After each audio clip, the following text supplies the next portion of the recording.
Good morning. Good morning. Welcome to Trekfast. I'm Corey. And I am Mike.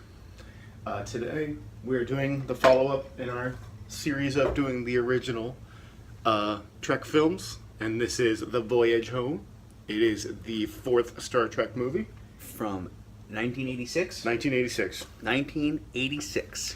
Has a different director. They all do, but this one has a kind of a more notably random one. And I know I have seen this one before, and the story is a little on the sillier side, but it's still a very, very, very enjoyable movie, and I'm excited to watch it again. I've not seen it before. I'm excited. So we're going to do what we always do. We eat breakfast, and we review Star Trek. Oh, yeah. What are you eating for breakfast today? Basic bagel. Plain, so I jazzed it up with some chive and onion cream cheese, and some sriracha, as always. But you have a breakfast smorgasbord of delights. Yes, thanks to our friend Rachel, who works at Panera Bakery, I have been supplied with Asiago bread with butter, and various Danishes, a macaroon. I don't know what this is called. What would you call that? Some kind of jelly-filled tart, cookie thing. Tart, probably. yes. And this, some kind of apple triangle. Yeah, it looks like there's like nuts in there. Looks great. Looks fantastic. I'm real excited. All right, let's watch this movie. Let's do it. On VHS, I'm going to press VHS. play.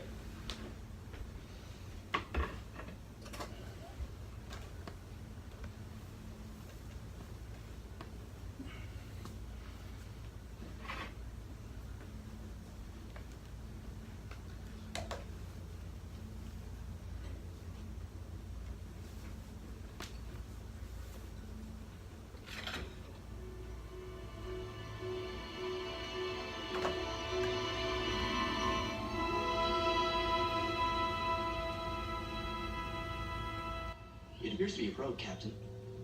From an intelligence unknown to us. Continue transmitting universal peace and hello in all known languages. Get me Starfleet Command. Ready, Captain. Yeah. Helm ready, Captain. All right, Mr. Sulu. Let's see what she's got.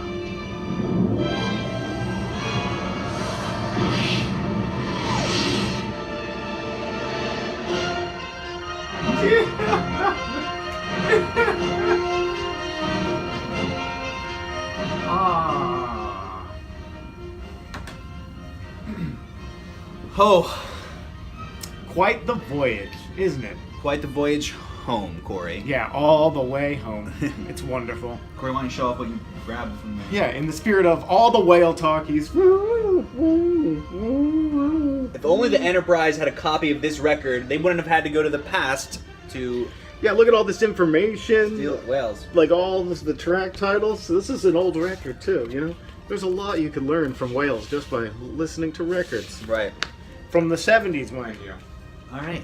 So let's start with a brief recap of the film. Yeah. So it starts right where Search for Spock left off. They're Yeah. headed voyage home. They're headed home to Earth in a Klingon vessel when they get a message from Earth telling them that the Earth is under attack and that the water is boiling and that there's some kind of probe that they cannot communicate with. Yeah. Yeah, take it from there, Corey. And Earth sends out a signal like, "Don't come to Earth. We're gonna die. Don't just go away." And they hear these signals, and on the the whole gang, I guess, still on their ship from the third movie. They're like, "Oh, that sounds familiar," and they put it in this old computer system, which is kind of funny. Has like these like 80s graphics, and it's like going through all these animals. Like, nope, not that, not that, nope. And it's like, wait, it's a whale. It's a whale signal. And they're like, they send a quick message to Earth like, look, it's whales, and we don't know how to talk to whales, so we're just gonna time travel. Here we go. So they It's just just whales. It's because they were extinct Oh, at that right, time, right. so they go back to the past when the whales were still alive to bring them to the future or the present. Yeah. And they just go and do that. It just takes quite some time. Right. So they go to 1980s San Francisco, and they have to get the whales. Yeah, and they decide just to take him from this I guess a whale biologist who's This marine biologist is she's very passionate about whales. Yeah. And they have to help her, but they also have to get dilithium crystals to get home and get nuclear energy, so they're also like kind of breaking into these government facilities to get the power to return home. Also at the same time. All right, you want to give your review, Corey? Sure. I said when we started, like, this was a notably silly one, and it is. It's very, very funny. Yeah. I think, like, in a good way. Like, there's nothing bad about this movie besides some odd choices. But with such a silly story and with all the, original cast, like, being so committed to the whole story, it's really funny. It just has a lot of genuine, like, humor moments. And yeah, like Nimoy as director, like great, like that's incredible. Yeah, everything I agree. with There were some genuinely funny moments, for sure. But everything with Spock was just like really, really good. You guys like Italian? No. Yes. Yeah, No. no. Yes. No. Yes. I love Italian. And so do you. Yes. Because Nimoy just was like Right. brought everything to the role. Sure, and it's he like, kills it in every scene. Yes. Yeah, and his So father does and dad. his mother are in it, and it's kind of just like, wow, it's a very good eye-opening movie for Spock. Actually, most of them are, which is really good.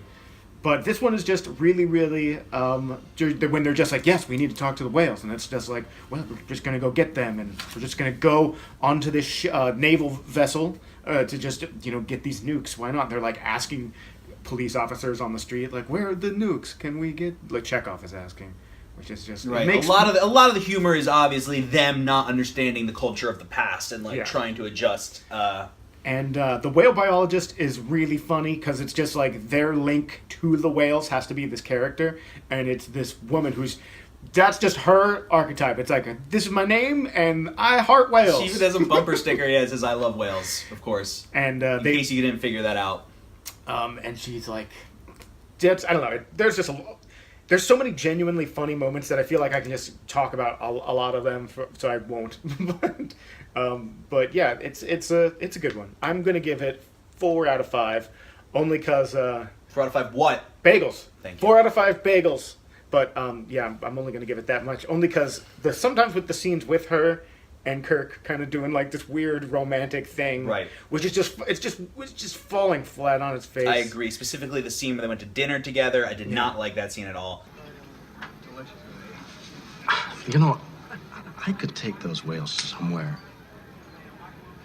where they'd never be hunted. All right, so you got a 4 out of 5. Mm-hmm. I'm gonna. You know what? I really liked the first half of this movie, I think. I was really enjoying it up until somewhere in the halfway point. Then I started to really dislike it. Yeah. First, I'll say the things I liked. I love, like you said, how silly the plot is. They have to go back in time to bring whales to the present. Like, that's insane. Yeah. Like, nowadays, sci-fi films are steal the crystal, destroy the plans, rescue someone. Like, that's a crazy plot. I like it.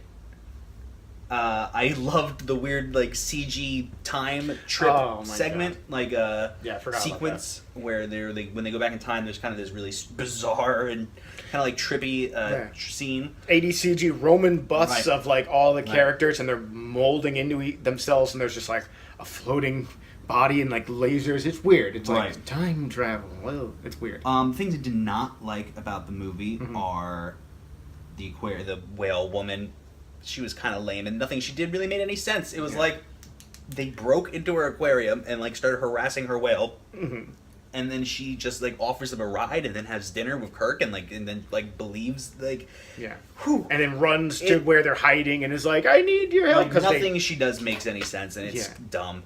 It's dumb. Weird. And also, there's just not enough conflict in the movie. It's like they go back in time. They're so much smarter than everyone there in the past, and they have so much better technology that everything they try to do, they do so easily. Yeah. And it's just doesn't feel like they're ever. It feels like they just got it the whole time. The whole movie is kind of just here to rescue whales, and kind of around that point, that's when the movie really started to drag. There's like Scotty, like halfway, I'd say, yeah. There's like Scotty like giving this like other technician just like some like future equation, like, oh, that'd be really great if you could invent this, right? And he's like, oh wow, and they just like extort. Well, they bribe him to get a giant whale case. So it's like, I don't know.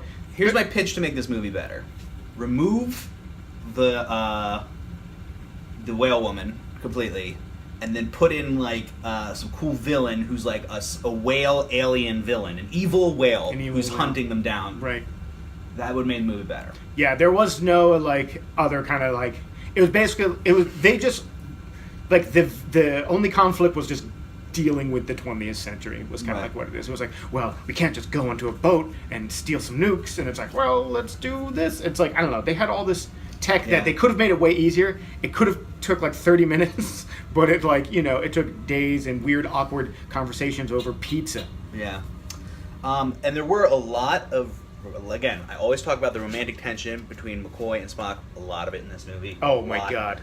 Scene where Spock like ties up to hide his ears. You know, McCoy gives this kind of little like loving smile, and then there's a scene where he tells McCoy to McCoy tells Spock that he needs to take a guess, and then he gives this kind of warm smile. Well, nobody's perfect. It's weird. There's a lot of eye exchanges. He wants him. Yeah. I know it. And if you disagree, you know, please comment and tell me your feelings. Because it's true. It's very, very true. I'm going to give it a 3 out of 5. I think, like I said, 3 out of 5 assorted Panera pastries. Again, enjoyed the first half a lot. Second half, it was just no conflict, and the whale woman didn't make any sense. And I keep calling her whale woman. I'm sorry, I don't remember her name. But yeah, we were very fascinated just by why everything was working the entire time. Like why there was nothing that went wrong. I mean, Sulu just jumped in a helicopter and was like, "Yep," and just drove it away or flew away. It's like, there was no conflict. And I'd watch Kirk go on a date and eat pizza. And be so awkward. And 3 out of 5 assorted Panera pastries. Now I give it that 4. I'm defending it because it made me laugh the entire time, and sometimes not. It's very most funny of the time not genuinely. Most of the time, just like, wow, that's really, really silly. Like Spock mind melding with the whale is beautiful. It's just like beautiful moment. It's just so goofy not to. And I gave the last 3 or the last 2 5. Right. So you know. All right. Well, that's all we have time for today on Trekfast. Thanks for watching, guys. Eat breakfast. Watch Star Trek. Bye.